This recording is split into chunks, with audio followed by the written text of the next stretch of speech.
Hey folks, welcome to Deconstructing the Game. My name is Mike, and in today's video I'm going to be showing you the comparisons between the map of Cyberpunk 2077 version 0 and versions 1 and above. So let's get to it. In Cyberpunk 2077 version 1 and above, you're probably used to this top-down view of the city, and only when you get closer will you see that the buildings become slightly three-dimensional.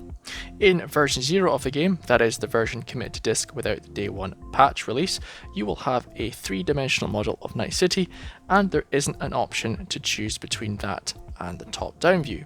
You'll notice that there's a rotating compass on the right and a slider indicating how far you've zoomed in and out, and in the top left you'll see the service points and the filter for the legends there as well. If we look at version 1 and above for Cyberpunk, there is a button that activates free camera, typically the left stick for Xbox and PlayStation.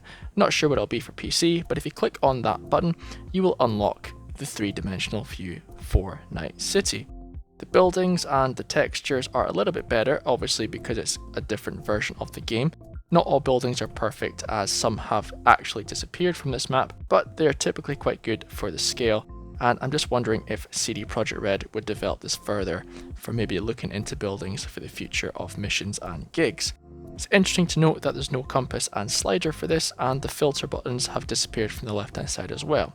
Gigs and missions had a different threat indicator, as it was 1 through 5 different colours instead of just the word low through to very high with the different colours as well. Not gonna lie, I didn't know this version of the map existed until I went back to version 0 of the game and saw that the map was completely different, and upon inspecting the above versions I saw that this was available.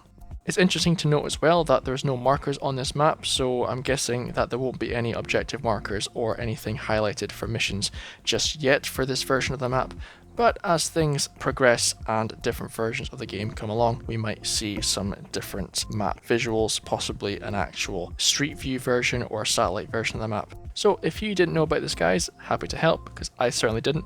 I'm going to be using this more in the future for doing glitches.